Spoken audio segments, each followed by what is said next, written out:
Isang 34 anyos na ermitanyo ang nabangga ng truck, nagigising bilang si Rudies, isang sanggol sa isang dayuhang lupain.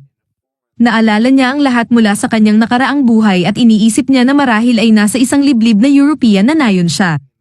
Iyon ay hanggang ginamit ng kanyang ina, si Zenith, ang mahika upang pagalingin siya.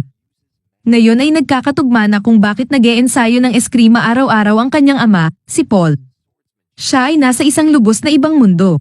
Sa edad na 2 taon, nagpa siya siyang subukan at matutunan ng mahika sa kanyang sarili, paghahanap ng isang aklat tungkol dito. Tumagal siya ng 1 taon upang matuto kung paano magbasa at natuklasan niya na magagamit niya ang mahika nang hindi gumagamit ng mga incantations, gamit ang kanyang kaalaman sa mga video game upang tulungan siya.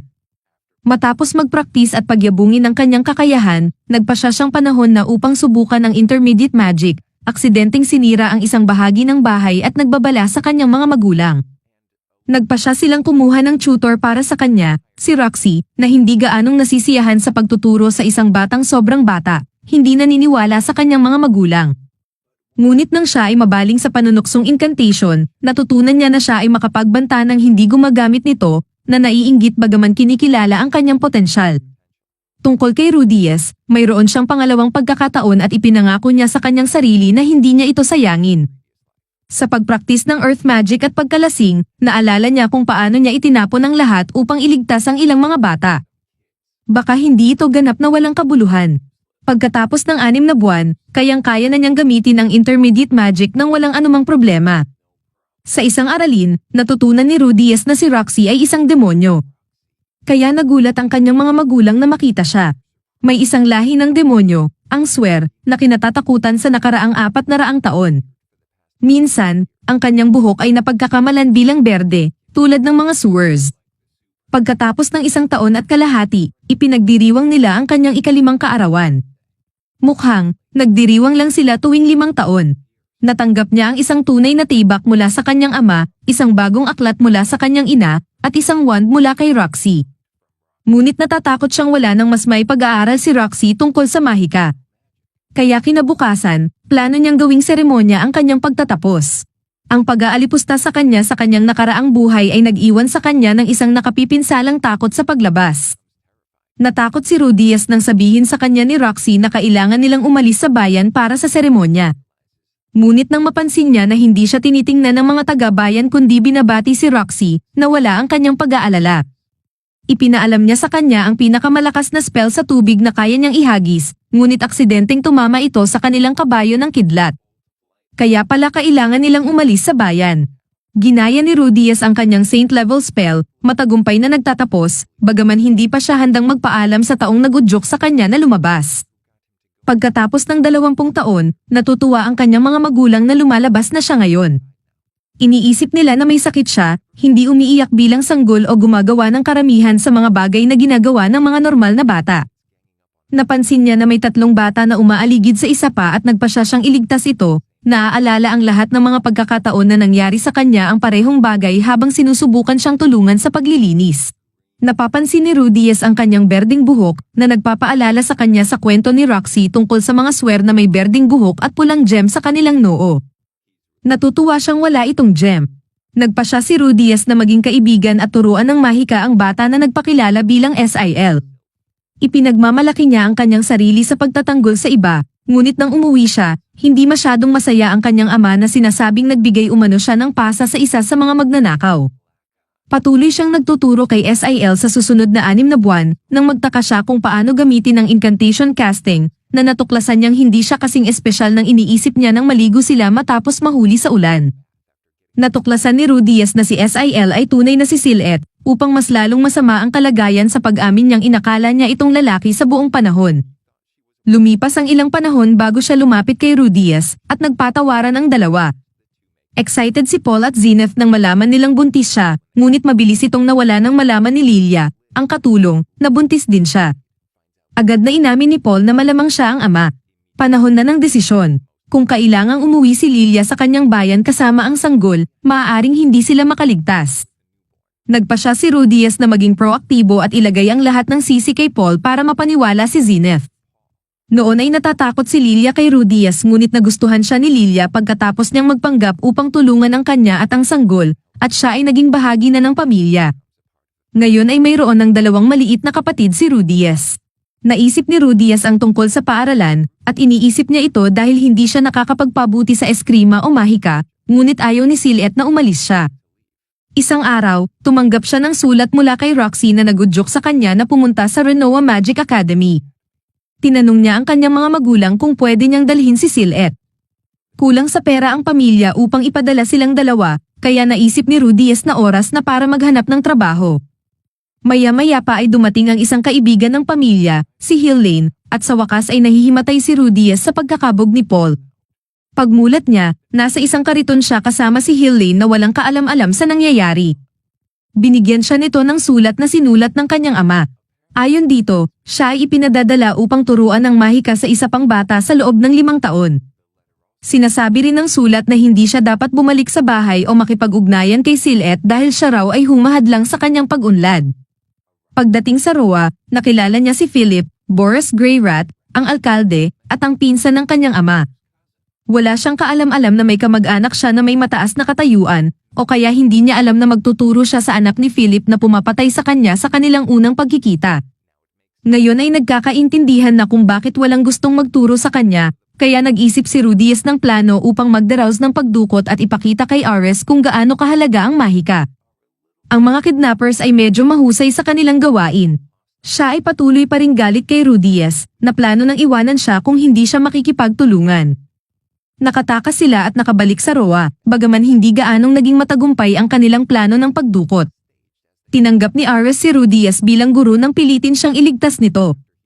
Sa halip na tanggapin ang suhol ng kawatan, nagpapasalamat si Philip ngunit nagbabala sa kanya laban sa pagpapakita ng kanyang kaugnayan sa pamilya dahil sa politikal na sitwasyon.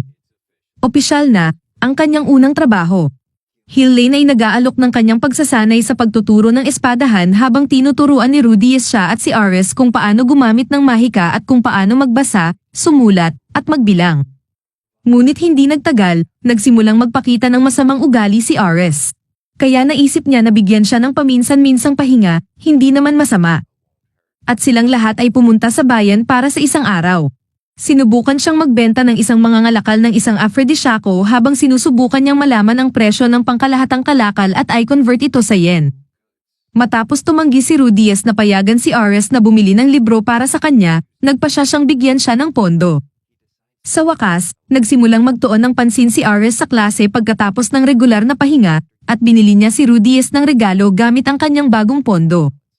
Ang ika-10 na kaarawan ni Ares ay mabilis na lumalapit. Bilang isang maharlika, kailangan niyang matuto kung paano sumayaw. Sa pag-alis ng ilang oras sa kanyang guro sa pagsasayaw kada linggo, mayroon na ring panahon si Rudies para sa kanyang sarili. Nagpasya siyang mag-aral ng bagong wika, ngunit natuklasan na ang Diyos ng demonyo ay lalo pa ring mahirap. Sa pagkakaalam niya, hindi gaanong maganda ang pagsasanay sa pagsasayaw, kaya hiningi ng guro kay Rudies na kumbinsihin si Ares na bumalik sa mga klase. Ang kanyang libreng panahon ay maigsi lamang dahil nasangkot siya sa pagtulong sa practice ng sayaw.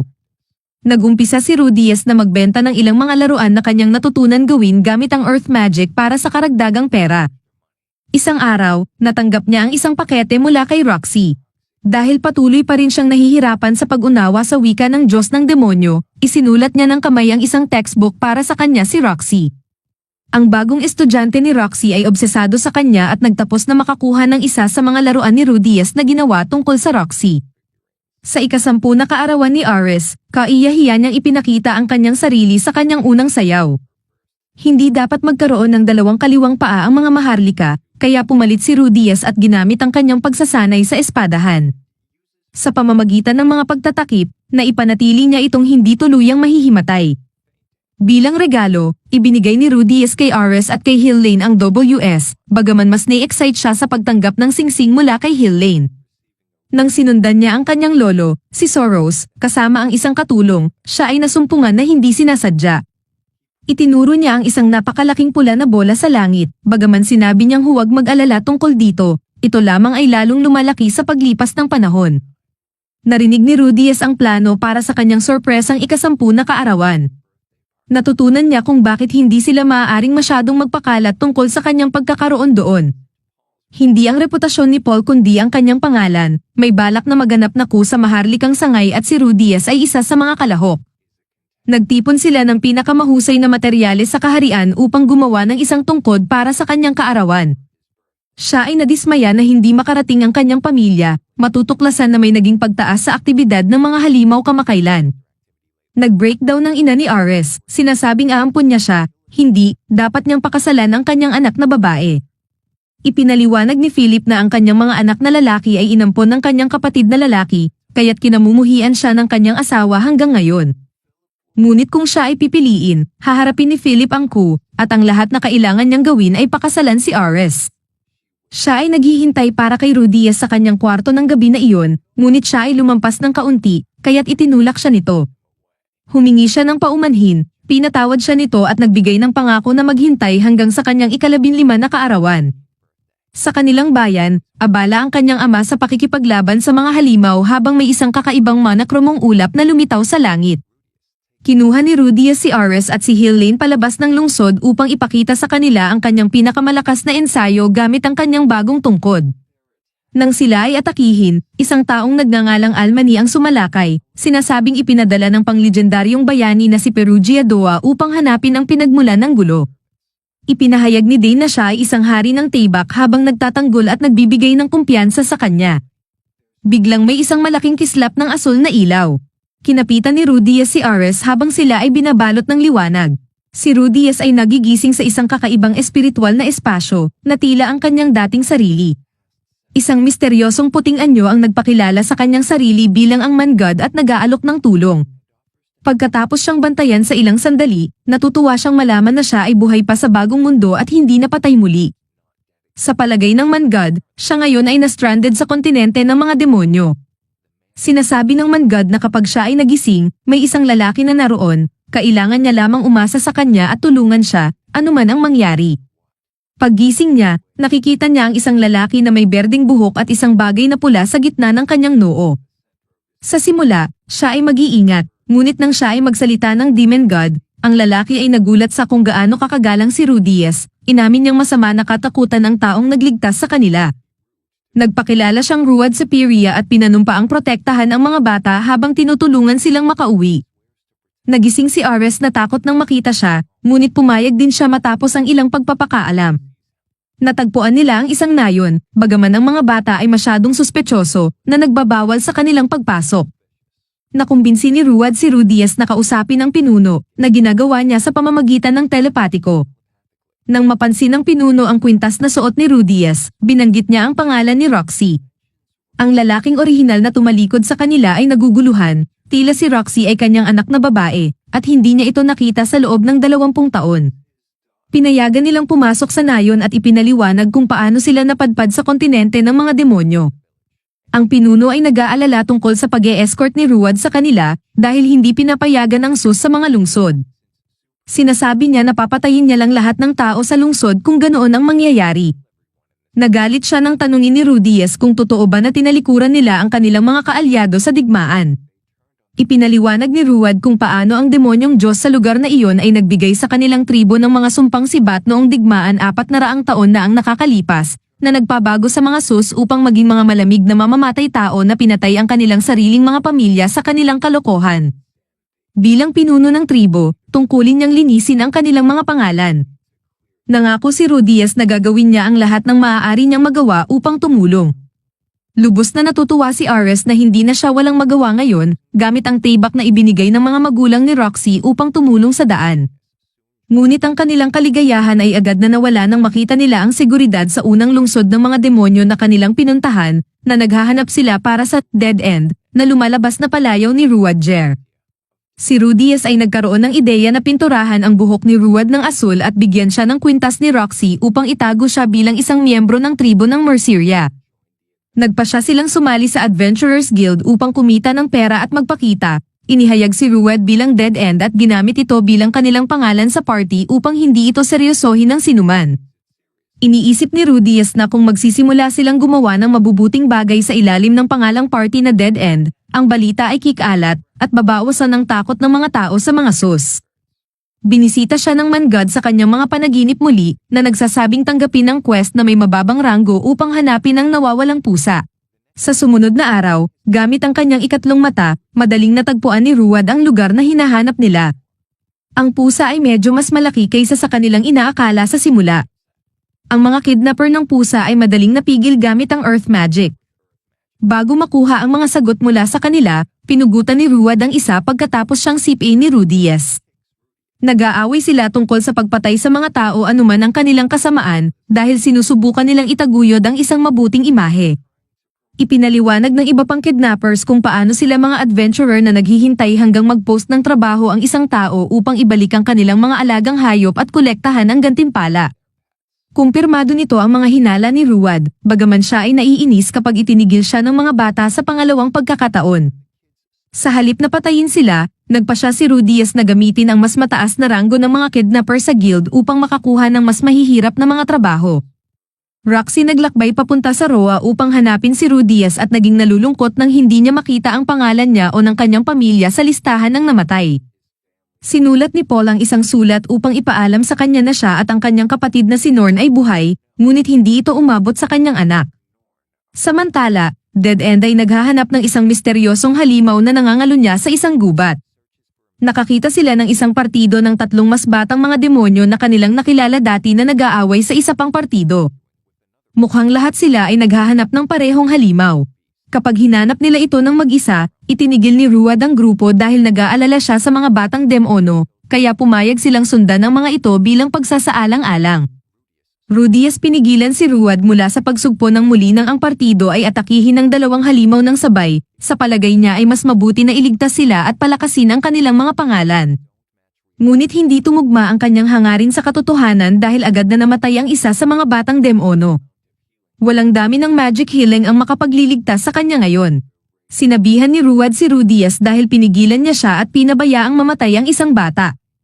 Pinagtanggol si Rudias ng iba pang mga demono sa pamamagitan ng pagtanggap sa sisi, alam nila ang mga panganib, at tinanggap nila ito anuman. Hindi iyon ang kanilang tungkulin na iligtas sila. Humingi ng paumanhin si Ruad at kinilala sila bilang mga mandirigma. Matapos ilakad ang mga bata sa gilid ng gubat, narinig nila ang tunog ng isa pang halimaw, subalit natagpuan nila ang isa pang partido na patay. Wala silang pagkakataon. Huli na upang iligtas sila, bagaman naghiganti sila sa kanilang kamatayan sa pamamagitan ng pagpatay sa malaking ahas. Sa pagbalik sa lungsod, tinawag sila ng isa sa mga miyembro ng guild dahil sa pagsasama nila ng ibang grupo upang harapin ang mas mahihirap na mga gawain at pinagbantaan sila. Napansin ni Rudias na halos mawala na siya sa sarili, may balak na patayin ang demon upang protektahan si Ares. Hinugasan ni Ruad ang pintura sa kanyang buhok, banta sa kanilang nagbabanta matapos silang mahuli. Agad siyang umalis sa bayan bago siya mahuli ng mga gwardya dahil sa pagiging isang superhero. Nagkita-kita ang tatlo sa labas ng bayan, at inamin ni Ruad na sa wakas ay nauunawaan na niya kung ano ang sinikap gawin ni Rudes at kinilala siya bilang isang mandirigma. Sa halip na mag-away pagkatapos ng pangyayari, nagkasundo ang tatlo na magkaroon ng pulong bago gumawa ng malalaking desisyon. Pumunta sila sa baybayin habang dumating si Roxy at ang dalawang kasamahan ni Paul sa paglalakbay sa pamamagitan ng bangka sa paghahanap ng mga survivor. Dumating si Rudias, Ares, at Ruad sa pinakatimog na bahagi ng kontinente ng demonyo ng pareho ng panahon nang dumating si Roxy at ang kanyang mga kasamahan sa paglalakbay. Ang trio ay natutunan na ang pagpapabok ng biyahe pabalik sa kontinente ng Miles ay nagkakahalaga ng 200 berdeng barya o pera, isang halaga na hindi nila kailanman nakamit sa loob ng isang taon.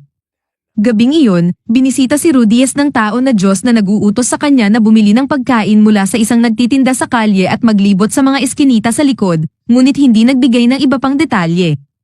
Kaya't kinabukasan, sinabi niya sa iba na nais niyang maghiwalay-hiwalay sila sa araw na iyon. Si Ares at Ruad ay pumunta upang mag-ensayo sa baybayin habang sinusunod ni Rudias ang kakaibang payo ng tao na Diyos.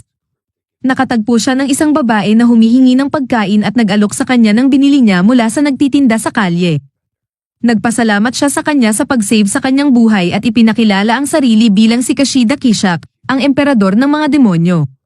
Hindi binibili ni Rudias ang kanyang sinasabi ngunit nagpasya siyang magpanggap lamang upang aliwin siya.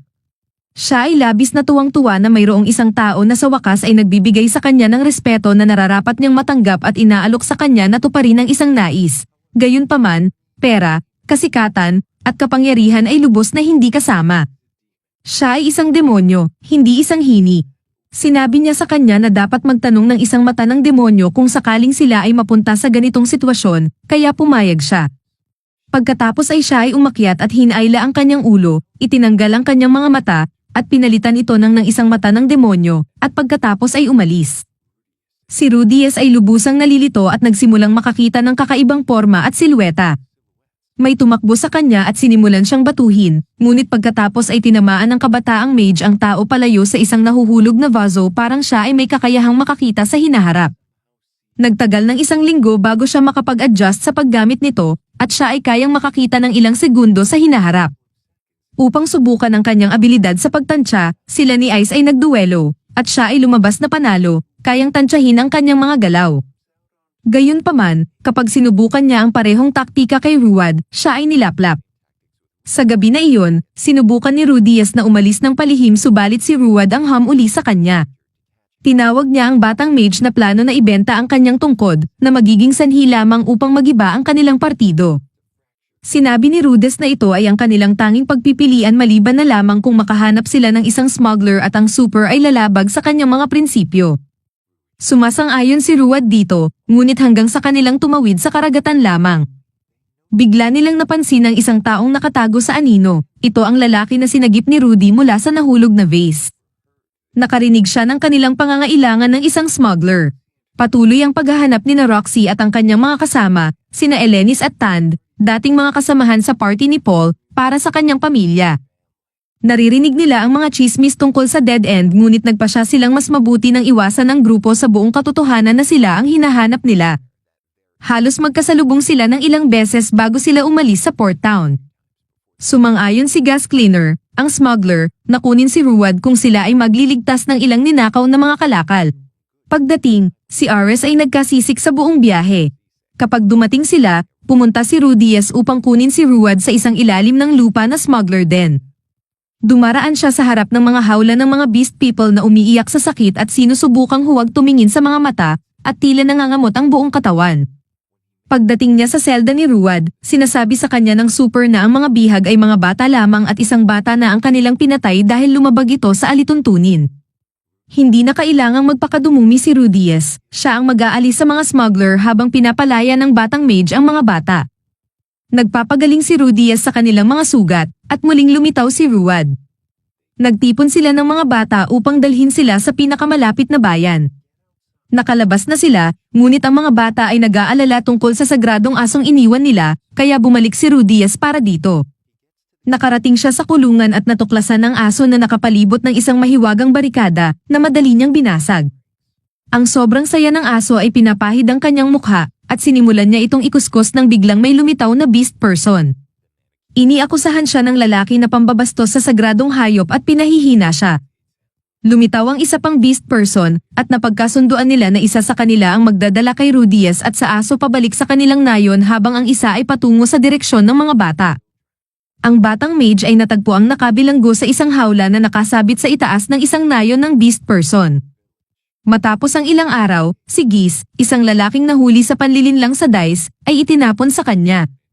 Sinusubukan ni Rudies na pakiusapan siya na sabihin kung paano makabalik sa bayan, ngunit ang lalaki ay nais lamang na magserbisyo sa kanyang panahon, hindi siya magbabakasakali na tumakas. Isang gabi, napansin ni Rudies na wala ang bantay, at nagsimula siyang amuyin ang usok. Biglang sumiklab ang gubat sa apoy, sumiklab ang kanilang hawla, at nakatakas sila dalawa, kinuha ang kanilang gamit sa daan. May kasambugan sa sahig ng gubat habang pinapaslang ng mga pribadong hukbo ang mga beast people. Sa gitna ng mga nagliliyab na apoy, hindi na maaaring lumingon ni Rudies sa ibang direksyon at nagpa siya na iligtas ang kanyang mga bihag. Ginamit niya ang kanyang tungkod, nag-ipon ng kahit na anong lamig na maaari niyang makuha, at nagpakawala ng isang pag-ulan upang pigilan ang mga apoy. Isang taga-tribo ang nakakilala sa kanya, ngunit walang panahon upang magdebate, may mga bata na kailangang iligtas. Gas ay lumitaw mula sa dilim na hawak ang isang bata bilang bihag. Ipinapaliwanag niya na siya ang nagdakip sa mga bata sa una, umaasa na palayain sila ni Rudies at Ruad upang hilahin ang mga mandirigma upang kanilang masamsamang nayon ng walang pagtutol. Nagpa siya si Rudies na tumayo kasama ang mga beast people, at sinimulan ni Gus ang pagputol sa kanilang mga mandirigma. Nakilala ni Gus ang kanyang mga kasanayan sa paggamit ng espada bilang North God style, tila si Gales ay Saint Class.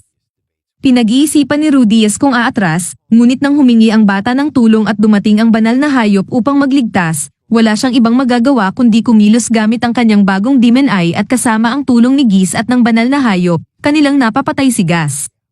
Sa kasamaang palad, sa kabila nito, tumanggap si Rudias ng saksak sa binti at nawala ng malay. Paggising niya mamaya, nakapalibot sa kanya ang kanyang mga kaibigan. Humingi ng paumanhin ang mga Beast People at nagpasalamat sa kanya sa pagliligtas ng kanilang mga anak. Samantala, naibagsak ang lolo ni Ice sa isang coup, hinatulan sa kamatayan sa isang kangaroo court at pinatay sa mismong lugar. Isang gabi, napansin ni Gus na ang singsing ni Ice ay may tatak ng kanilang tribo. Nang malaman niya na ibinigay ito ni Hillane sa kanya, kinuha niya ang kanyang anak na babae at umalis. Ares ay tumanggi na pabayaan ito at sumunod sa labas upang ipagtanggol ang kanyang guro. Nakakagulat para sa kanya na malaman na pareho pala ang respeto ni na Ares at Rudias para sa kanya. Sa huli, hinanap ni Gus ang anak na babae niya at ang kaibigan nito upang tanungin si Ares tungkol kay Hillane. Lumalabas na kapatid niya si Gus, kaya't siya ay tita ni Tona. Sinabi ni Ares sa mga bata na bagaman wala siyang interes sa pag-aaral, palaging nag-enjoy sa kanyang mga leksyon kasama si Hillane. Nakita ni Tona ang kanyang tibak at humiling na turuan siya kung paano ito gamitin gaya ng kanyang tiya. Nakikinig si Gus sa usapan ng lihim, nag-aalala sa kanyang anak at curious tungkol sa kanyang kapatid. Hinanap niya si Rudias upang tanungin tungkol dito, at nagulat siya nang malaman na si Hillane ay isang Sword King. Ares patuloy sa pagtuturo kay Tona, at mabilis itong nagpapabuti. Ang panahon ng pag-ulan ay malapit nang magtapos, gayunpaman, kaya malapit na ring makaalisan si Rudias at ang kanyang grupo, isang bagay na ayaw marinig ni Tona. Nag-away sila ni Ares. Pansin ito ni Rudias at Gus, at pumunta sila upang magpaliwanag. Sa mga sumunod na araw, sinabi ni Gus sa kanyang anak na aalis sila kinabukasan. Sinabi niya sa kanya ang tungkol sa kung paano si Hillane ay inalagaan ng isang naglalakbay na mandirigma, at ngayon ay pinagsisisihan niya ang hindi pagpilit dito. Kung hindi siya magbati kay Ares, maaaring magkaroon siya ng parehong pagsisisi. Kaya sa gabing iyon, humingi ng tawad ang mga dalaga at nagkaunawaan. Kinabukasan, humiling si Gus ng isang laban kay Ares upang makita ang estilo ng espada ng kanyang kapatid sa aksyon. Sila ay nagtunggali at sumalakay sa isa't isa, nagtatagpo ang kanilang mga tibak ng isang beses. Nalilito si Rudias, wala yatang nangyari. Natapos ang kanilang pagtutuos na may bawat isa ay nagpapahayag ng paggalang sa isa't isa. Magpaalam ang grupo at nagtungo. Sinigawan sila ni Gus at sumakay sa karwahe, pagkatapos tumakas mula sa kanyang hawla. Matapos ang ilang sandali, nakarating sila sa kabisera ng banal na lupain ng Miles, ang Milian. Bago sila pumasok sa lungsod, iniwan ni Gus ang grupo ngunit sinabihan sila na bisitahin ang guild ng mga manlalakbay. Rudias ay nagmungkahi na manatili sila sa lungsod ng mga isang buwan o higit pa upang magtrabaho at mag-ipon upang gawing mas komportable ang susunod nilang paglalakbay. Nagplano rin siya na gumawa ng higit pang mga larawan ni Ruad upang palakasin ang imahe ng super habang sumusulat ng isang liham sa kanyang pamilya. Nakakita si Rudias ng isang lalaki na nagmamaneho ng kabayo na mabilis na dumaan na may isang taong nakatali at may hood, isa pang biktima ng pang-akidnap. Sinundan niya sila hanggang sa isang pook na tila isang bodega. Pumasok ang batang mage upang gawin ng kaunting panunukso sa lihim, iyon ay, hanggang sa natuklasan niya ang isang tumpok ng mga panty at hindi sinasadyang ipinakita ang kanyang posisyon. Siya ay sumugpo sa mga bantay, at dumating ang mas marami upang makita kung ano ang nangyayari. Pagkatapos nilang pakitunguhan ang mga ito, pumasok ang kanilang kapitan, na halos hindi makatayo at patuloy na umiinom. Nararamdaman ni Rudias na may kakaiba sa lalaki. Kapag nabuksan ang kanyang mask, nakilala ng lalaki ang kanyang sariling anak. Pumunta sila sa isang tavern, at nagkwento ang batang mage ng mga kwento tungkol sa kanyang mga pakikipagsapalaran, na tanging nagpapagalit lamang sa kanyang ama.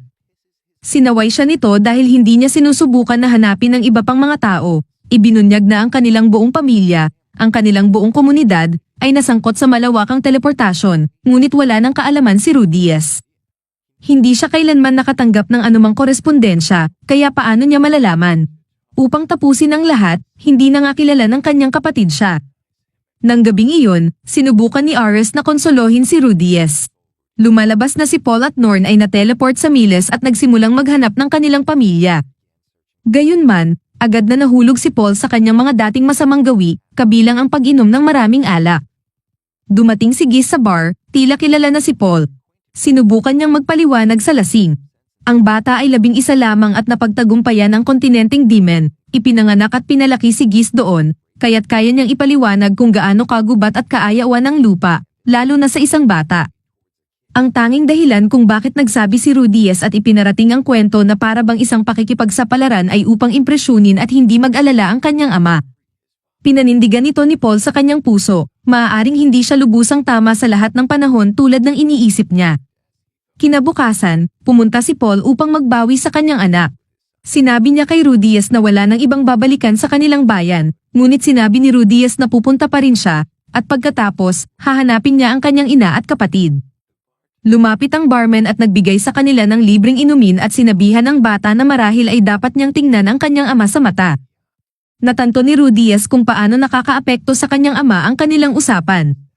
Inihayag niya na dapat nilang ipangunahan na parang hindi nangyari ang kahapon at simulan mula simula. Tumakbo siya at niyakap ang kanyang ama. At pareho silang napaiyak. Sa kanilang kwarto, nagkaroon ng pulong si Rudies, Ares, at Ruad upang talakayin ang mga susunod na hakbang. Binigyan sila ni Paul ng pera at isang sulat ng ligtas na paglalakbay, kaya hindi na nila kailangang maghintay upang magligtas. Binalaan ni Rudies si Ares na maaaring wala silang makitang anuman kapag bumalik sila sa kanilang tahanan, ngunit hindi siya tanga. Handa na siya para sa posibilidad na iyon. Sa sumunod na araw, nagpaalam si Paul at Norn kay Rudies, at ang tatlong magkasama ay umalis. Nag-charter sila ng isang bangka pabalik sa gitnang kontinente, at dahil sa sulat ni Paul, hindi na kailangang magpalusot si Ruad, at siya ang tanging makayanan ang biyaheng ito nang walang sakit sa tiyan. Sa mga kontinenteng Demon, nakikipag-usap si Roxy sa isang matandang kaibigan, ang dating kasamahan niya sa partido. Nagtatanong ito kung bumisita na siya sa kanyang mga magulang simula nang bumalik siya at medyo nagulat na hindi pa. Hindi handa ang mage dahil sa kanyang kakulangan sa kakayahang gumamit ng telepatiya, isang kasanayan na meron ang lahat sa kanyang dating nayon. Ngunit tama ang kanyang kaibigan at pinipilit niyang makalakad para bumisita. Pagdating niya roon, nagulat ang mga mamamayan nang malaman nilang hindi siya telepatiko at iniisip niya ito bilang pagiging isang dayuhan. Dumating siya sa bahay ng kanyang mga magulang at labis na tuwa ang kanilang nadama sa kanyang pagdating. Sinabi niya sa kanila na hindi siya maaaring manatili, ngunit nang magbago ang isip niya at mapaiyak ang kanyang ina at makita ang kanyang mga gamit noong bata pa siya, nagpapatawad siya at humihingi ng paumanhin sa hindi pagpapakita ng abiso sa kanilang pag-alis. Nagtuloy-tuloy siya sa pagpapalipas ng gabi at natuklasan sa umaga na bumisita si Rudies kasama si Ares at Ruadger halos 2 taon na ang nakalipas. Iniugnay niya ito at naintindihan na ang tatlong ito ang mga nagpapanggap bilang dead end. Nagpaalam siya at nangako na magbisita muli bawat 20 taon o kaya 50 at nagtungo kasama ang kanyang partido upang hanapin ang iba pang mga kamag-anak ni Rod. Sa pagitan nito, nakontak si Rudies ng Mangod sa isa pang panaginip na humihiling sa kanya na magtiwala sa kanya sa mga susunod na pangyayari. Kung ang bagong payo ay magtagumpay, ipinapakita sa kanya ang isang eksena ni Aisha, kanyang kapatid, at sinasabi sa kanya na iligtas ito nang hindi nagpapakilala ng kanyang tunay na pagkatao. Pagkatapos, dapat niyang magpadala ng mensahe sa isang kakilala sa Shiren Palace. Kung susundin niya ang mga tagubili na ito, magagawang iligtas si Lilia at Aisha.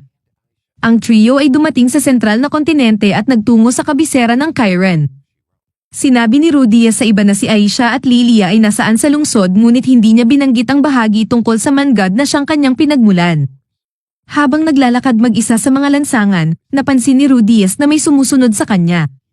Pumunta siya sa mga likurang daanan upang itaboy ang mga ito at inilagay ang kanyang kamay sa lupa upang magtayo ng pader.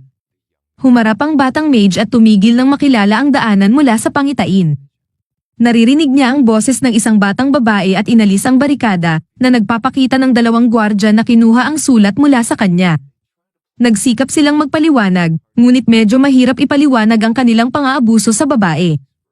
Nakawala siya at humingi ng tulong kay Rudies, kaya ginamit niya ang incantation magic upang ilabas sila roon na nagpapalam sa mga gwardya sa kanyang pagkakakilanlan. Nagpakilala ang babae bilang si Aisha. Naalala ni Rudies ang sinabi ng Mangod, kaya sinabi niya sa kanya na tinatawag siyang Moonlight Knight ng mga tao. Sa palagay niya, nakapiit ang kanyang ina, at ang sulat ay para sa kanyang ama. Sinusubukan niyang magpadala ng mensahe, ngunit ang lahat ng kanyang mga sulat ay kinukumpiska bago maipadala. Sinubukan ng batang mage na tanungin siya tungkol sa kanyang mas matandang kapatid, ngunit sa palagay ni Aisha ay isang Meniakis siya. Swerte na lang na sinabihan siya ng man-god na itago ang kanyang pagkakakilanlan. Sinabi niya sa kanya na huwag siyang mag-alala, ililigtas niya ang kanyang ina. Kinabukasan, humiling ang isang miyembro ng Imperial Guard ng kanyang presensya sa Royal Palace, ayon sa sinasabi ng kanilang Panginoon, si Roxy. Excited, kinuha niya ang kanyang mga gamit at sinabi sa iba.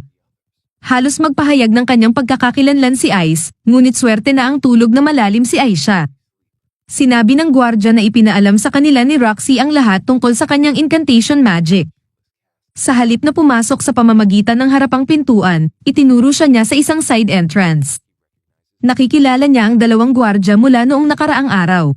Ngunit ang pag-iisip na makita si Roxy ay nagpapabulag sa kanyang pagpapasya. Isang tinig ang humihikayat sa kanya na pumasok. Nang gawin niya ito, napansin niya si Lillian na nakatali sa sahig, ngunit bago pa man siya makapagkilos, hinayla siya ng mga gwardya at siya'y nahulog sa isang patibong. Ipinaalam ng binatang lalaki ang kanyang sarili bilang si Pax, ang ikapitong prinsipe ng Chiron, at ibinunyag na wala si Roxy roon.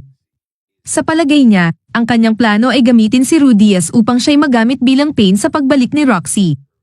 Makalipas ang ilang sandali, si Zanuba, ang mas matandang kapatid ni Pax, ay bumaba mula sa hagdanan at nagtanong tungkol sa reward figurine na kanilang natagpuan sa kanyang mga gamit. Sinikap ni Rudias na hindi sagutin ang anumang tanong tungkol dito upang hindi siya mapabilanggo sa anumang bagay, ngunit siya'y lubos na nabigla nang ipinakita ni Zanoba ang figurine ni Roxy na binili niya sa palengke. Ang prinsipe ay halos sumabog sa tuwa sa husay ng konstruksyon ng figurine. Napansin ni Rudias na nawawala ang tuldok nito, napagtanto ng prinsipe ang kanyang pagkakamali sa pag-alis nito at pagkatapos ay literal na nagsimulang umusok ang bibig. Nahayag na ni Rudias ang kanyang sarili bilang ang tunay na manggagawa, at si Zanoba ay bumagsak sa kanyang mga tuhod at nakiusap kay Rudias na turuan siya. Sa pagitan nito, sina Ares, Ruad, at Aisha ay nakikipagtagpo sa ilang mga gwardya. Inilahad nila na si Pax ay may hawak sa kanilang mga pamilya sa ilalim ng patuloy na banta upang pilitin ang kanilang pagsunod. Sila ay lumalapit sa kanila upang humingi ng tulong. Sinabi ni Ruad kay Ares na ingatan si Aisha habang siya ay magpapalaya ng kanilang mga pamilya. Sumang-ayon si Rudias na gawing mag-aalagad si Zanoba kung magagawang palayain siya mula sa mahiwagang barikada. Ayon sa kwento, si Zanoba ay isang pinagpala na bata na may kamanghamanghang lakas. Siya ay kilala sa pag-aalis ng ulo ng sinuman na makakasalubong niya.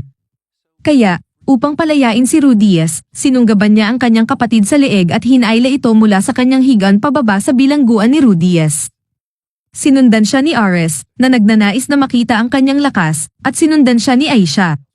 Pagdating nila roon, tumanggi ang gwardya na tulungan si Pax, habang unti-unti nang hinuhugot ng kanyang kapatid ang kanyang ulo mula sa kanyang katawan.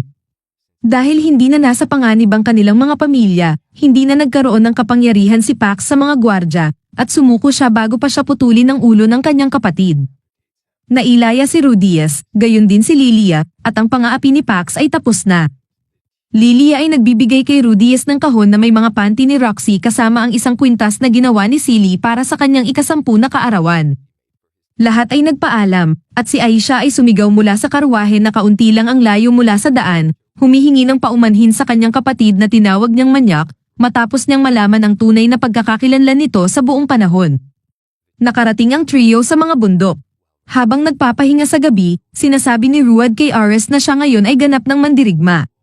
Kinabukasan, habang naglalakad sa isang daan sa bundok, napahinto sina Ares at Ruad na naguguluhan si Rudias.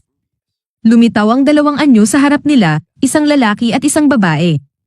Nang maglakad sila sa tabi, sinabi ni Ruad sa iba na huwag gumalaw ng kahit kaunti. Huminto ang mga anyo, at ang lalaki ay naglakad patungo sa kanila, tinatawag ang mga pangalan ni Ruad at Ares, ngunit hindi nakakakilala kay Rudias. Hinahanap ng super ang paliwanag kung paano niya sila kilala, ngunit ang lalaki ay lumilingon at sinasabi sa kanyang kasamahan na hindi ito mahalaga, at pinauubaya nila ang kanilang sarili. Humihiling si Rudias na maghintay sila, subalit ikinagulat ito ng iba. Ipakilala ng lalaki ang kanyang sarili bilang si Orad, at tinanong ni Rudias kung paano niya kilala ang kanyang mga kaibigan. Sinasabi niya na hindi niya ito kilala. Nang maunawaan ni Orad kung sino siya, binanggit niya na hindi dapat magkaroon ng anak si Paul. Pinapansin niya na katulad niya ang titig ni Rudias at nagtatanong kung kilala ba niya ang lalaking Diyos. Agad na sinabi ni Rudias na oo at inamin pa na lumilitaw ito sa kanyang mga panaginip. Sumugod si Orad at itinulak ni Ruward palayo ang batang mage, sinabihan siyang kumuha kay Ares at tumakbo. Halos hindi na makasunod si Ruward at mabilis na nagawa ni Orad ang kanyang gawain dito. Nahahapis si Rudias sa takot at hindi makagalaw. Sinusubukan ni Ares na tulungan siya, ngunit itinulak siya ni Orad sa gilid at hinawakan si Rudias, sinasagasaan ang kanyang mga baga. Sinabi niya sa batang bigyan ng mensahe ang lalaking Diyos, ang Dragon God Orad ay magtatapos na sa lahat ng ito. Sinubukan ni Ice na magtapon ng apoy ngunit walang epekto. Ito ay nagbigay kay Rudias ng sandaling umatake. Iniimpluwensyahan niya ng enerhiya ang isang bola ng enerhiya na may magkakaibang elemento at inilunsad dito sa Dragon God, nakakagulat sa kanya ang dami ng mana. Lumalapit si Orad sa batang lalaki, kinuha siya at sinaksak ang kanyang dibdib gamit ang kanyang mga walang galang na kamay. Nahihimatay si Rudias at lumilitaw sa kanyang panaginip ang lalaking Diyos. Sa palagay niya, hindi niya makikita ang Dragon God dahil sa sumpa. Sa katunayan, may mga maraming sumpa sa Dragon God. Isa sa mga ito ay nagpapangamba o nagpapasimangot sa bawat nilalang na buhay sa kanya, ngunit hindi naapektuhan si Rudias dito, marahil dahil siya ay galing sa ibang mundo. Sa kanyang pagkagulat, ipinakikita ng lalaking Diyos na hindi pa siya patay. Nagising si Rudias at sinabi sa kanya ni Ares na bumalik si Orad upang pagalingin siya matapos nasabihan ng babae ng kung ano. Makalipas ang ilang sandali, tinanong ni Ruward si Rudias kung sino ang lalaking Diyos at sinabi niya sa kanya ang lahat.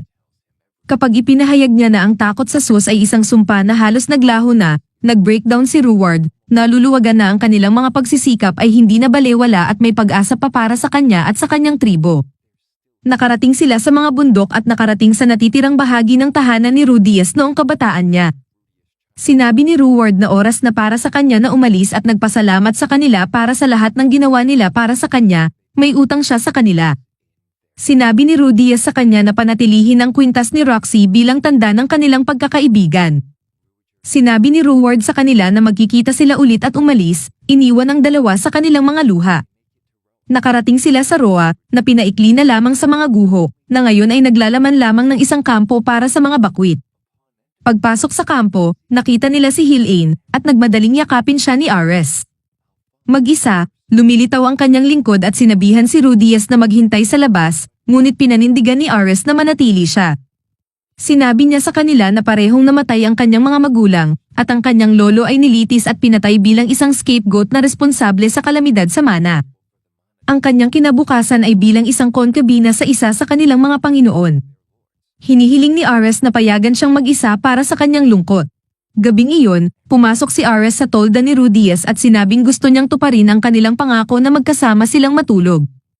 Sa simula, nag-atubiling siya dahil dapat ay maghintay sila hanggang sa kanyang ika-15 na kaarawan, hindi sa kanya, bagaman ang kanyang mga subtitle na kapangyarihan ng pagpapanggap ay nagtagumpay sa kanya. Kinabukasan, paggising ni Rudias, napagtanto niyang wala na si Ares at sa kanyang pwesto isang sulat na nagsasabing hindi sila angkop sa kasalukuyan.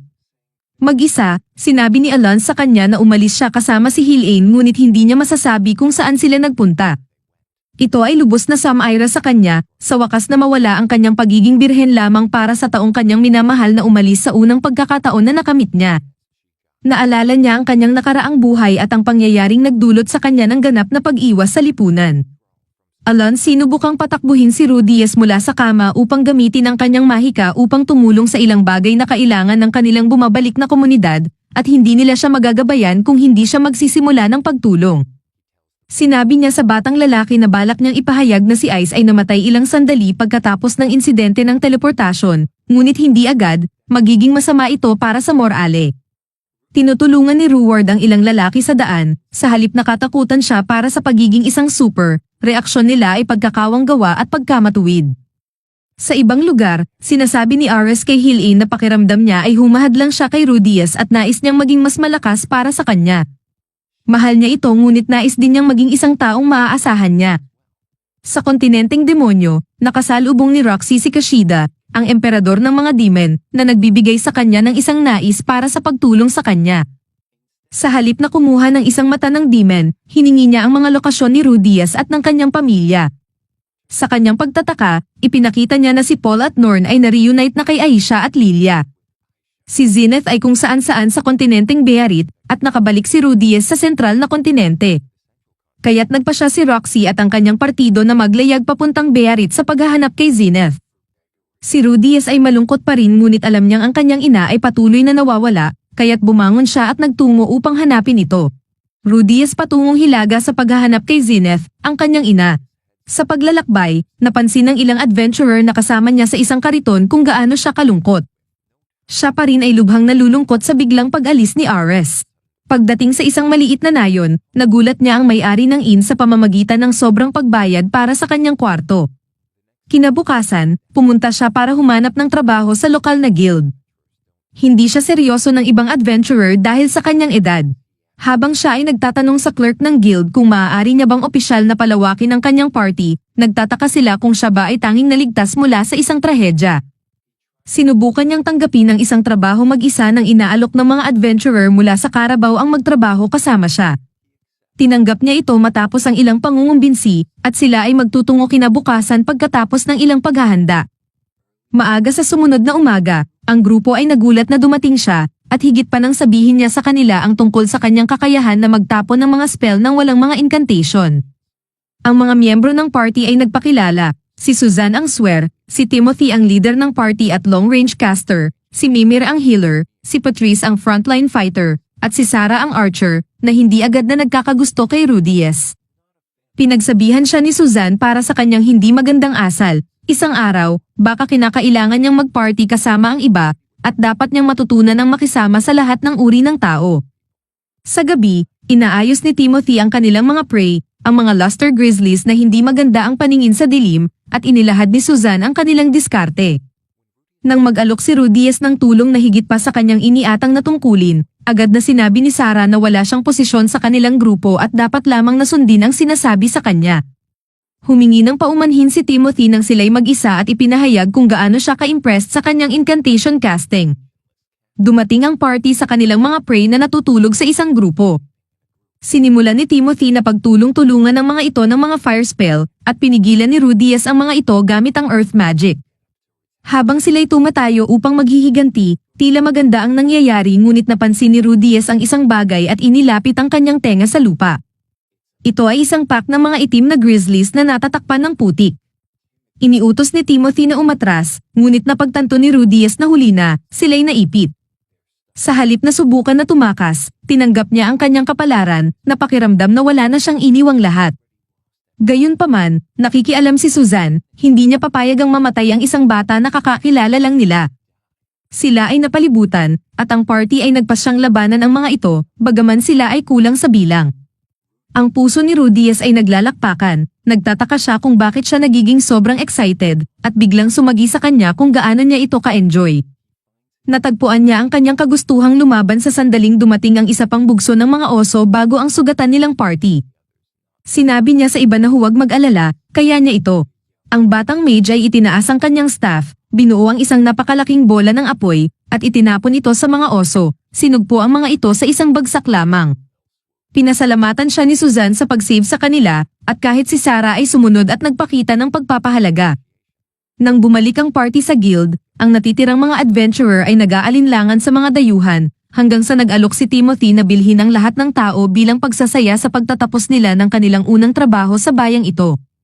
Sa gabing iyon, si Rudias ay nakaupo sa tabi ng apoy at iniisip ang kanyang bagong natagpo ang kagustuhan na mabuhay. Siya'y napaiyak, nalaala ang kanyang sarili na hindi niya nawawala ang lahat. Bagaman siya'y nag-iisa sa sandaling ito, hindi siya nag-iisa sa mundo.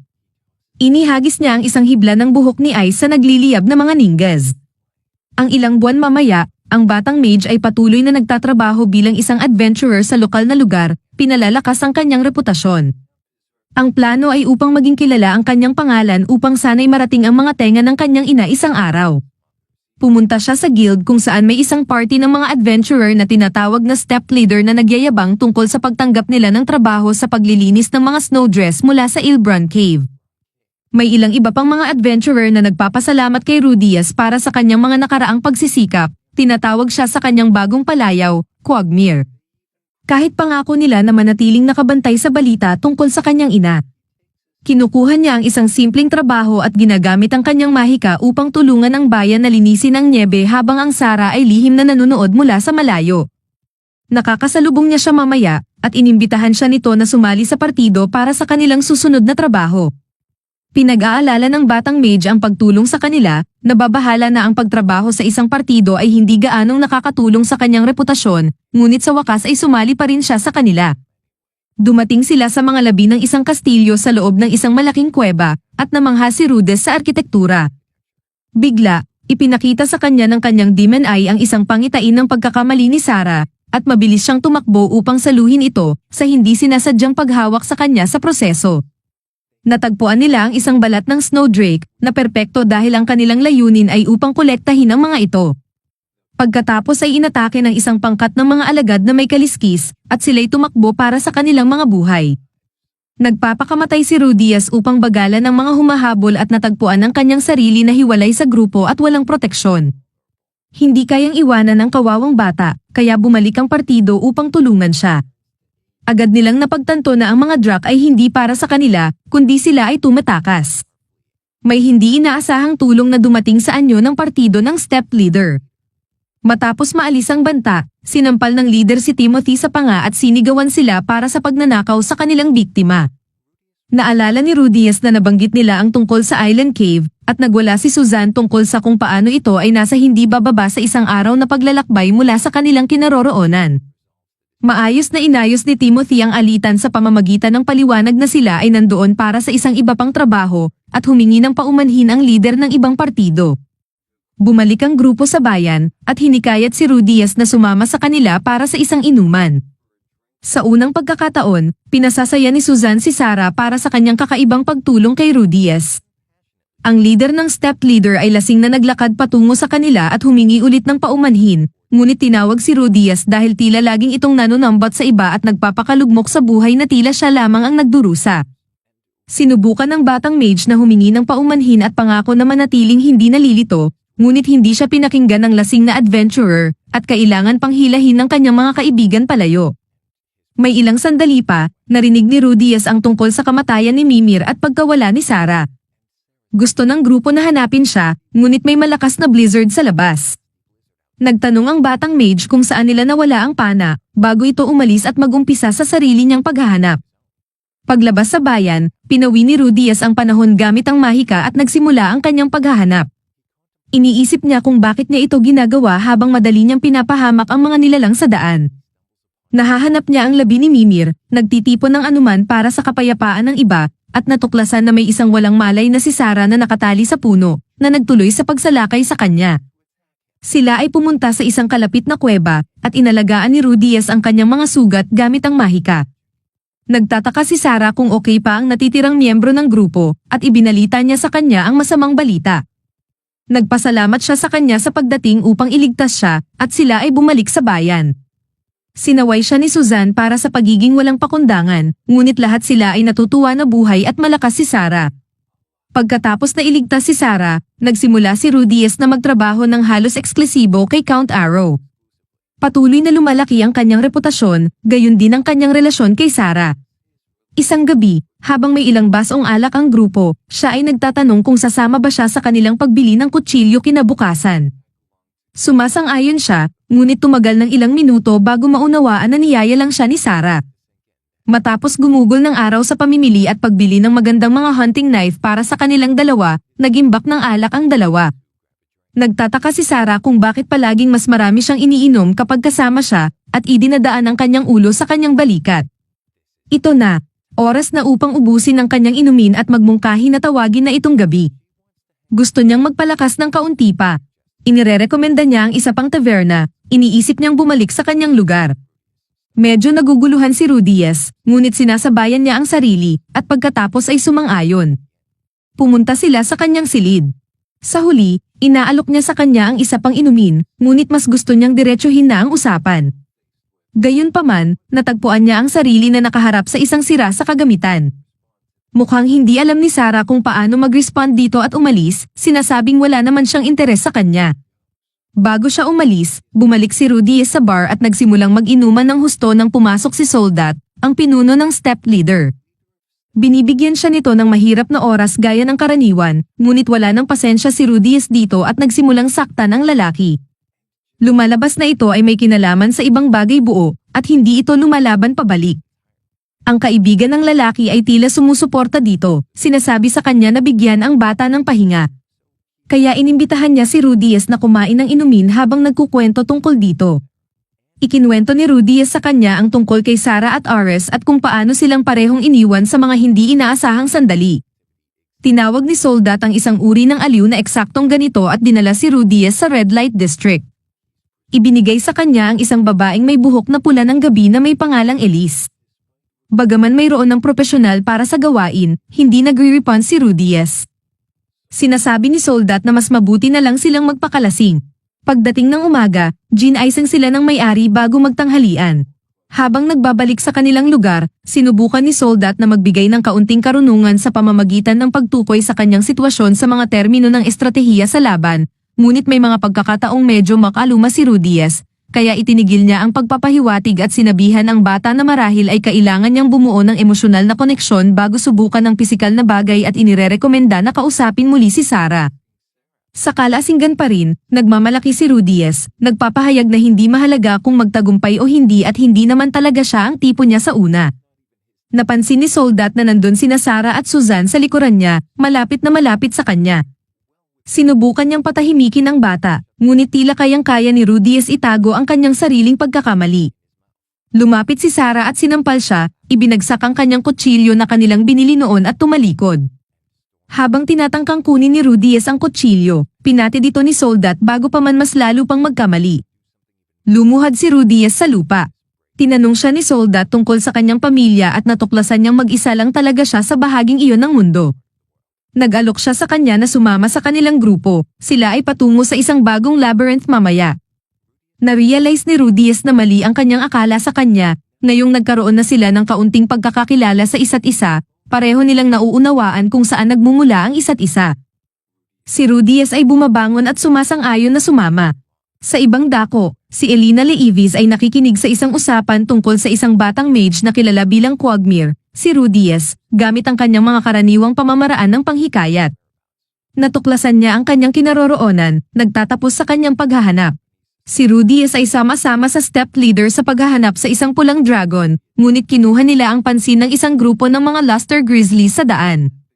Hindi naman gaanong malaking problema para sa bihasang party, ngunit habang abala sila sa mga oso, hindi nila napansin ang paglapit ng dragon. Pagkatapos, hindi sila handa sa atake, at may mga nasugatan. Habang nagpapalayo ang party, lumikha si Rudies ng usok bilang takip, matagumpay na nagtatanggol laban sa isang pag-atake ng hininga ng apoy, at pagkatapos ay gumamit ng earth magic, pinaputok ang malalaking putol na mga bato na pumupunit sa kanyang balat na may pananggalang. Natapos niya ito habang ito'y nahihila ng magulo sa maruming kalat na ginawa niya upang labanan ng mga grizzly, kinuha niya ito ng medyo mas madali kaysa sa inaakala niyang kaya niyang gawin. Pinupuri ng ibang miyembro ng partido ang gawain ng batang mage, bagaman sinusubukan niyang manatiling mapagkumbaba sa pamamagitan ng pagsasabing ang dragon ay mayroon ng seryosong pinsala at marahil ay nagtatangkang itago ang bahagi ng kanyang kapangyarihan. Bumalik sila sa bayan na may mga wheelbarrow na puno ng piraso ng laman na natanggal mula sa bangkay ng higanti. Inimbitahan ni Soldat si Rudies na maging isang ganap na miyembro ng kanilang partido, tumanggi naman siya. Pagkatapos magpakilala dito, plano niyang lumipat sa paghahanap sa kanyang ina. Sa kalaunan, habang kumakain sa isang malapit na inn, isang Elish na babae ang pumasok sa pintuan at nakasalalay kay Rudies. Ito si Elina Leivis. Sumali siya at nagpakilala. Halos nanggaing-galawang na ang kanyang new tendencies, ngunit dati siyang miyembro ng partido ni Paul, at kaibigan siya ni Rocky, kaya't magiging kakaiba iyon. Lumalabas, kahit siya ay may hangganan. Natuklasan niya ang elven amulet sa kanyang leeg, isang perpektong katugma ng kanyang dala. Nagdala siya ng balita tungkol sa kinaroroonan ng kanyang ina, nasa Labyrinth City of Rapa sa kontinente ng Bearit. Kung siya ay maglalakad, aabutin ito ng hindi bababa sa 1 taon, hindi pa kasama ang darating na taglamig, at tila maayos na ang kalagayan ni Zenith bilang isang adventurer, at dapat ay narating na nina Roxy at Paul ang beg sa ngayon din. Kaya, Hindi dapat siya mag-alala tungkol dito kung wala namang iba pang nangyayari. Elina Liza nagpa siya na manatili sandali at maging kaibigan sa mga lokal. Alam mo ba, pwede kong patawarin ang aking paniwala para sa mahiwagang mga dragon, mga man-gods, at reinkarnasyon, pero isang bintana sa isang chimney. Anong klasing bagay iyon, o may ibig sabihin ba iyon? Sa alinmang paraan, isang araw dumating ang isang sulat para kay Rudias, ipinadala ng Reno University of Magic, ang paaralan kung saan nag-aral si Roxy. Inimbitahan siyang mag-aral doon bilang isang espesyal na mag-aaral, malaya na gumamit ng aklatan at magpananaliksik sa anumang paraan na nais niya, nang hindi kinakailangang magtungo sa aktwal na kurikulum. Ito ay isang alok na ibinigay lamang sa mga espesyal na individual na may kasarinlan sa pagkakilala. May mga pag-aalinlangan si Rudias tungkol sa sulat at humingi siya ng payo kay Conrad, isang kapwa mage na nag-aral din doon. Naalala niya na mayroon ding mga espesyal na mag-aaral. Ito ay pinalutaw ang kanyang mga alalahanin tungkol sa pagiging totoo ng sulat, ngunit hindi siya sigurado kung ito ang tamang panahon para rito. At kahit na pinagtibay pa ni Elina Liza, naniniwala pa rin si Rudias na mas mabuting mag-focus sa pagsasanib ng kanyang pamilya. Hanggang sa isang gabi, muling bumisita si Rudias ng man-god. Mahigpit na inirerekomenda ng man-god sa batang mage na dumalo sa Renoa University of Magic at suriin ang pangyayaring mass teleportation. Kung magpasya siyang hanapin ang kanyang ina, tiyak na pagsisisihan niya ito, bagaman tumanggi ang man-god na magbigay ng karagdagang detalye. Pagkatapos ay idinagdag niya na ang pagdalo sa universidad ay magdadala sa kanya sa landas ng pagresolba sa operasyonal na kondisyon ng kanyang man-bits. Mas maikli sana ang usapan kung ito ay unang sinabi niya. Kaya't nagpaalam ang batang mage kay Soul at sa iba pa, nagpasalamat sa kanila sa nakaraang 2 taon, at pumunta patungong Renoa kasama si Elina Liza, na labis na nasasabik sa paglalaan ng oras sa isang kolehiyo. Rudias at si Elina Liza ay dumating sa Renoa University at pumunta upang hanapin si Genos, ang may akda ng sulat. Pagkatapos ng maikling pagpupulong, tinanong siya ng batang mage kung maari siyang gumawa ng isang maliit na pagsusulit kasama ang isa pang mag-aaral na kayang mag-perform ng incantation casting. Sila ay pumunta sa isang silid na may malaking sigal sa sahig, at ipinakilala siya sa isang mahiyain na lalaking elven na nagngangalang Fitz. Ang pagsusulit ay isang simpleng palabang pantalata kung saan ipinagbabawal ang incantations.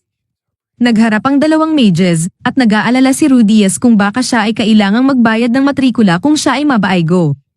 Kaya nang magtangkang mag-cast ng water magic si Fitz, agad na binasag ni Rudias ito at sinundan ng earth magic.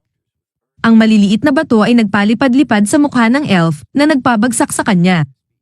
Nanghihinayang nakita si Fitz at nagtataka kung paano pinigilan ng batang mage ang kanyang spell, hindi alam ang kaibahan ng uri ng mahika na iyon. Rudias ipinaliwanag na ito ay isang spell na tinatawag na Disturb Magic, na bago sa lahat sa silid. Sapat sabihin, pumasa siya sa pagsusulit na pakiramdam na kanyang nakakahiya ang kanyang mga mas mataas na klase. Agad siyang pumunta upang tulungan si Fitz, humingi ng paumanhin, at nangako na ibabalik ang kanyang ginawang pagkakamali.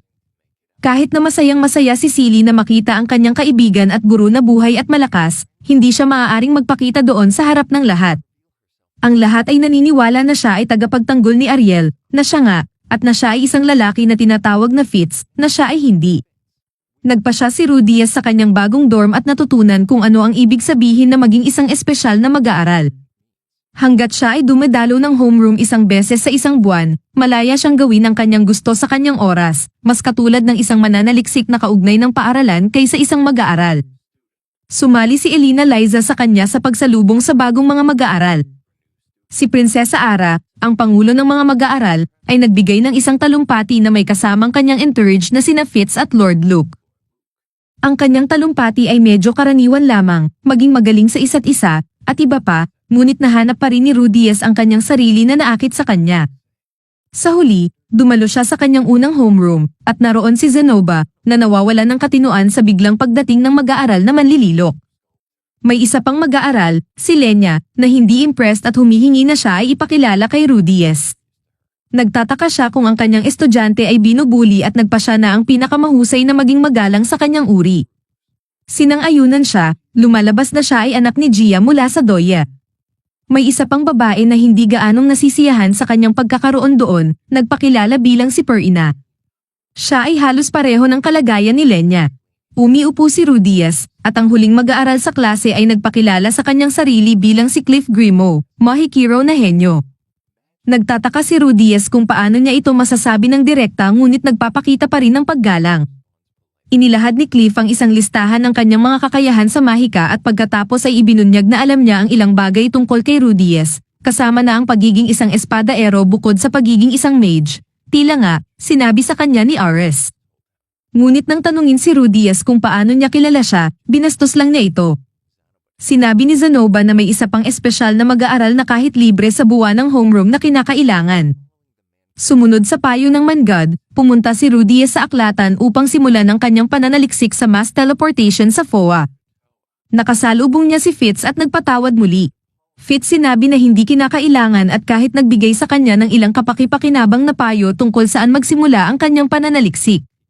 Kumain sila ng tanghalian ni Zenobia nang sila'y maabala ng isa sa mga kasama ni Ariel, si Luke Noto Greyrat, pinsan ni Rudies na hindi nalulugod ngunit hindi nagugulat tungkol sa kamangmangan ni Rudies sa kanyang pag-iral. Ipinaliwanag ni Zenobia na talagang andyan si Luke upang protektahan ang prinsesa kaysa maging isang estudyante. Nang gabing iyon, habang naglalakad si Rudies pabalik sa kanyang dormitoryo, may bumagsak mula sa isang bintana at sinunggaban niya ito sa himpapawid. Ito ay isang pares ng panty. Biglang bumaba ang buong dormitoryo ng mga babae sa kanya, inaakusahan siya ng pagnanakaw. Justo na tila siya ay mabibilanggo bilang isang kitiwala para sa natitirang bahagi ng kanyang mga araw sa eskwela, si Fitz ang dumating upang iligtas siya.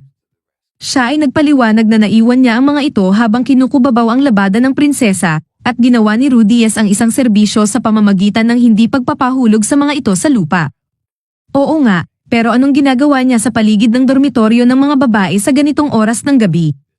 Na-realize nila na hindi nila ito papalampasin, kaya't binalaan na lang ni Fitz ang lahat na dadalhin sila sa klinika, na nagdulot ng epekto. Hindi makapagsalamat si Rudies ng sapat, masaya na mayroong ilang mag-aaral sa campus na magiliw.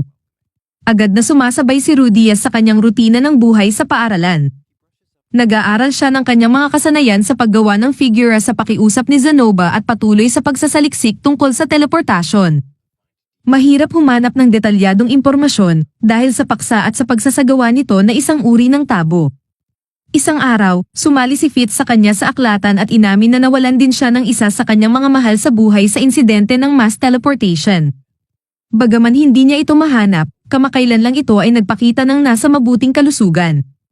Nagtatanong ang elf kung interesado si Rudies na magkasama silang mag-aral ng insidente paminsan-minsan. Sumasang-ayon si Rudies at napapansin ang kakaibang damdamin nang makipagkamay siya kay Fitz, ngunit agad itong itinanggi.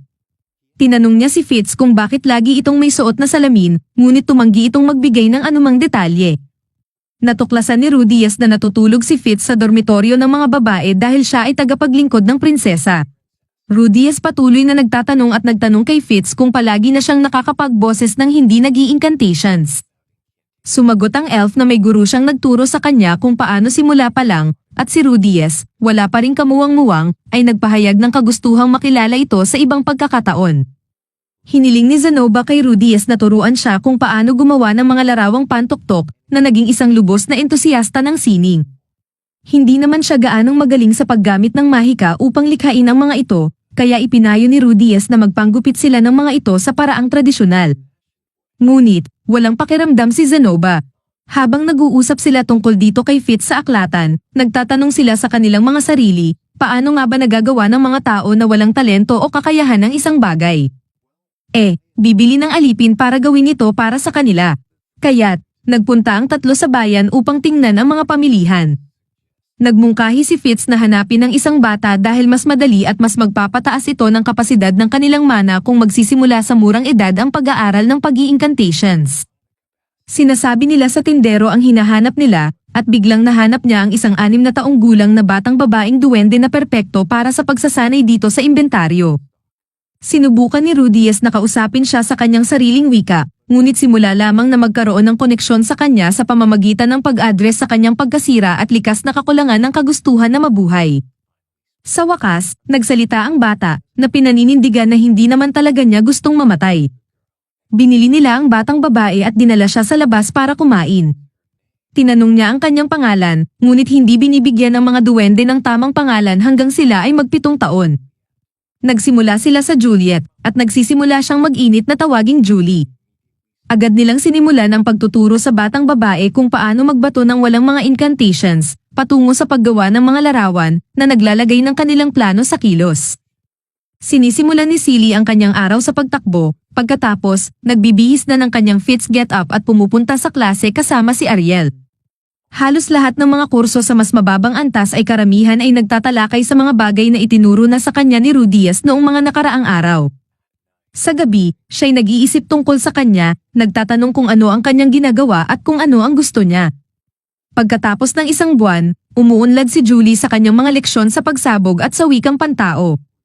Bagaman siya'y nabubuhay bilang isang katulong kay Zenobia, hindi siya pinapanatili bilang alipin, at itinuturing siya ni Rudias na isang mag-aaral. Isang araw, nagtanong si Rudias kay Zenobia tungkol sa kanyang figure ni Roxy. Kitang-kita ang pagkabahala ni Zenobia at ibinunyag ang figure na nabasag. Sinasabi niya na ang dalawang babae mula sa Dawn, si Lenya at si Pina, na madalas siyang inaapi, ang dahilan ng pagkasira. Kaya't nagpa siya silang gumanti. Hinaharap nila ang mga ito. Naglalakad si Rudias sa mga bagay sa pamamagitan ng pagpapahayag na biro lang ang hindi kaya ng dalawang ito na mag-alaga ng kanilang sarili at laging kailangang mag-isa sa pag-aalaga ng kung sino mang tao. Pagkatapos ay banibiro niya ang kanilang mababang antas ng pagpapahayag na nagpapalala sa kanilang galit at sumalakay sila. Hindi ito patas, si Rudias ay nagpapahinga silang pareho ng may relative na kaginhawaan. Kinukulong nila sila at pagkatapos magising, pinapaliwanag ni Rudias ang kanyang kaso. Ang larawan ay katulad ng kanyang diyosa at nagpapakita siya ng banal na liwanag mula sa kanyang dambana kay Roxy na nagpapatakot sa lahat sa silid at ang liwanag ay nagbibingi sa kanila sa kung ano talaga ang nasa loob ng kahon. Ang mga babae ay parehong nagtuturuan ng sisi sa isa't isa, ngunit sinabihan sila ni Rudias na tumahimik para makapag-isip siya. Ang kanyang pananampalataya ay medyo bago pa lamang at walang parusa para sa mga pangyayaring ito na nakasulat sa bato. Gayunpaman, tinitimbang niya kung paano ang kanilang tribo ay mabilis na nag-persecute sa kanya batay sa lubusang maling pangyayari, hindi katulad ng kanilang kasalukuyang sitwasyon. Hindi alam kung ano ang gagawin, kaya't ipinaliwanag niya kay Fitz. Gusto niyang parusahan sila ngunit nang walang galit na kanilang dadalhin at maghahanap ng paghihiganti. Fitz mayroong isang ideya, at pumunta sila sa kwarto ni Rudias upang ipatupad ang parusa, subalit natagpuan nila ang dalawa sa isang masamang kalagayan. Ang kwarto ay mabaho, at ang mga Dawn ay pinahiya. Dapat ay iniwan na lang nila ang isang litter box sa sulok. Nililinis sila, at lubos na sumusunod na sila sa awtoridad ni Rudias. Si Fitz ay pumunta upang magtrabaho sa pagpipinta ng karagdagang kahihiyan sa kanilang mga mukha na dapat nilang tiisin sa buong araw, at banta niya na gawin itong permanente kung susubukan nilang hugasan ito o kung ano paman. Bago umalis ang mga babae, tinanong nila si Rudias kung paano niya nakamit ang ganitong iba't ibang kasanayan, at nagulat sila nang malaman nila na isa sa kanyang mga guro ay si Hil-A ng tribo ng Doya, na siyang tiyahin ni Lena. Ito ay tumutulong upang palakasin ang kanilang bagong natuklasang paggalang sa kanya. Nagsimula ng humingi ng paumanhin si Fitz para sa paglapit ng labis, ngunit sa palagay ni Rudias, walang malaking problema. Ang tanging konsiderasyon niya ay kung may iba pa bang nakakaalam ng mahika upang gawing permanente ang parusa at itigil ang kanilang kapalaran. Fitz ay ipinakikita na walang orasayon para gawing permanente ang mga marka, kaya't magiging okay sila, ito ay epektibong banta lamang. Bagaman nagkaroon ng interes si Fitz sa kanyang dambana kay Roxy, hinihinto siya ni Rudias bago ito mabuksan, ito ay ipinagbabawal. Anuman sa ibang bagay sa kwarto, walang problema. Hinahabol siya ng elf habang itinatanong kung gusto niyang makita ang kanyang mukha ngunit napipigilan sa huling sandali at biglang umiwas. Isang araw, natagpuan ni Rudias ang isang tao na pinapahirapan. Lumalabas na siya ay si Cliff. Sa una, medyo nag-aalangan siya ngunit sa huli, nagpasalamat si Cliff kay Rudias. Iniamin ni Cliff na gusto niya si Elena Liza at humihiling kay Rudias na ipakilala sila, kahit na may mga chismis tungkol sa kanya. Kaya pumunta si Rudias kay Fitz para humingi ng payo kung paano ito haharapin. Ngayon, matagal na nating alam na si Fitz ay si Silly, kaya tawagin ko siya gamit ang panghalip na siya, bagaman walang kamalay-malay si Rudias. Sinasabi niya sa kanya na ipakilala lang ang dalawa, na talagang mabait sa kanya na magpayo, anupat nararamdaman niyang siya ay nasa parehong sitwasyon. Sinamahan ni Rudias si Cliff para ipakilala sa kanya. Si Cliff ay napaka-inosente at nakakailang, kaya nilapitan siya ni Elena Liza si Rudias. Sinabi niya sa kanya na hindi angkop ang kanyang sumpa sa isang monogamous na relasyon at pinapayo kay Rudies na maghintay sa labas habang inihiwalay niya ito. Kinabukasan, pumasok si Rudies sa klase at nagulat nang makita niyang naglalambingan ang dalawa. Siyempre, sa kanyang mga kababayan ay nagkasundo na sila, at ngayon ay sila na. Panahon na naman ng taon kung saan ang mga Beast People ay naglalaban upang malaman kung sino ang magiging pinuno ng pamilya, isang uri ng panliligaw. Ito ang paliwanag kung bakit hindi nasa klase sina Lenya at Pina. Sa halip, iniwan nila kay Rudes ang isang sulat na nagpapaliwanag nito ngunit nagtatapos sa, ang iba ay nasa iyo. Sa unay naguguluhan, ngunit agad na natutunan ni Rudes na siya ay itinakda bilang kanilang tagapagtanggol at naging abala sa pagtanggap ng mga hamon mula sa mga nais maging manliligaw. Madali niyang napagtatanggol ang unang hamon, ngunit ipinaalam sa kanya ni Fitz na may pila na ng mga Beast People na naghihintay na hamanin siya, na iniisip nilang ang premyo ay isa sa mga prinsesa ng Dawn. Sinundan niya si Fitz sa labas upang makita ang mga ito na nasa looban na pumapalibot, na nagpapakilala ng isang higanting demonyo na pumihil sa kanilang lahat. Nagpakilala ito bilang ang Demon King Buddy Keshika's fiancé at sinabi kay Rudies na narito siya upang makipagduelo dito. Habang naghihintay sila na dalhin sa kanya ni Fitz ang kanyang tungkod, tinanong ni Rudies ang Demon King tungkol sa Man God, ngunit sa kasamaang palad, hindi niya alam ang higit pa kaysa sa alam ni Rudies. Ngunit tumigil si Bodyguard sa kanyang patuloy na tawanan nang banggitin ni Rudies ang kanyang pagtutunggali sa Dragon God. Ipinapakita nito ang demonyo na mag-alok ng bagong kondisyon, ang batang mage ay makakakuha ng isang pagkakataon upang saktan siya, at kung magagawa niya ito, aaminin niya ang pagkatalo. Nagtuon si Rudies ng kanyang buong lakas sa isang solong magic bullet at pinutok ito, nagpabagsak kay Bodyguard sa kanyang mga paa, na nag-iwan sa malalaking tao na hindi gumagalaw sa lupa. Lubos na nagulat si Rudies, ngunit nang magpakalma ang demonyo, ipinapahayag niya ang batang mage bilang tagumpay at pagkatapos ay sinuntok siya sa mukha. Masaya si Rudies na wala na siya at nagsimula para sa klase kinabukasan, tiwala na hindi na niya kailanman kailangang harapin ang Demon King kailanman muli. Hanggang sa dumating siya na nakasuot ng uniforme ng paaralan sa harap ng klase. Makalipas ang ilang sandali, natutunan ni Luke at Daryl na hindi sinabi ni Silly kay Rudies na nagpapanggap siya sa buong panahon. Siya ay labis na natakot na baka hindi si Rudies maalala mula sa kanilang kabataan. Hinikayat siya ng prinsesa na sabihin sa kanya, ano nga ba ang pinakamasamang maaaring mangyari? Sa aklatan, tinanong ni Rudies si Fitz kung may mga eksperto sa mahika ng pagtawag. Siya ay nagulat na hindi pa niya naririnig si Silent Seven Star, at hindi naman na hindi niya alam, wala pa lang siyang nakikitang personal na kilalang estudyante. Kaya't nagpa siyang hanapin ito, ngunit nang dumating siya sa kanyang silid, siya ay lubos na nabalisang sa takot nang lumihis ito upang ipakita ang puting maskara na suot nito. Ito ay ang babae na kasama ni Orad. Si Rudy ay nagpanik, humawak sa kanyang dibdib, na may mga marahas na mga nagsasalaulang alaala ng Dragon God na bamutis ng malaking butas sa kanyang dibdib. Siya ay nahulog sa hagdanan at nawalan ng malay. Siya'y nagising sa isang mahinang paghaplos sa kanyang ulo, siya'y si Fitz. Siya'y nagsimulang magkwento ng kanyang iniisip na isang panaginip hanggang sa mapansin niya ang babae na nakasuot ng maskara na nakaupo roon at simula ulit siyang magpanik, humihingi kung saan naroroon si Orad. Sinabi niya na wala ito rito, ngunit maaaring dumating ito para sa kanya sa hinaharap. Hindi niya inaasahan na magpapakita siya sa unibersidad at may 3 tanong siya para sa kanya. Iniabot niya ang isang piraso ng papel na may 2 pangalan na nakasulat sa Hapon, kilala ba niya ang mga ito? Nauunawaan ba niya ang wika? At alin sa kanila ang siya? Hindi makapaniwala si Rudies sa kanyang mga mata, ngunit sinasagot niya ng totoo. Kilala niya ang wika, ngunit wala sa mga pangalan ng kanya. Sa bandang huli, natuklasan na ang babae na nakamaskaray mula sa Hapon at kamukha ng babae na kanyang nakita bago siya mabangga ng isang truck. Nagpakilala siya bilang Nana Hoshi Shizuka. Nang tanungin siya ng kanyang pangalan, simpleng sinabi niya na siya'y si Rudes. Siya'y lubos na nagagalak na makilala ang isa pa tulad niya at umaasa na matulungan siya nila na bumalik sa kanilang mundo. Ngunit hindi niya nais na bumalik, maliwanag na hindi komportable sa pag-amin na ito. Hindi katulad niya, siya'y lamang na teleport, samantalang siya'y isinilang muli at lumaki kasama ang bagong pamilya at mga kaibigan. Sa palagay, si Orad ay nagbigay ng proteksyon sa kanya, at sila ay naglakbay sa buong mundo. Tinanong siya ni Rudies tungkol sa lalaking Diyos ulit, wala siyang higit pang impormasyon kaysa sa kanya. Ipinapaliwanag niya na hindi siya nagtanda, walang mana na mapag-usapan, at hindi makapagtanggol sa sarili. Gusto niyang gumawa ng isang kasunduan, kung siya, na may kanyang malalim na monopole, ay tutulong sa kanyang mga eksperimento. Tuturuan niya siya ng gusto niyang malaman tungkol sa mga magic circle at teleportation o hanapin ang sinuman na makakatulong. Tinatanggap niya ito.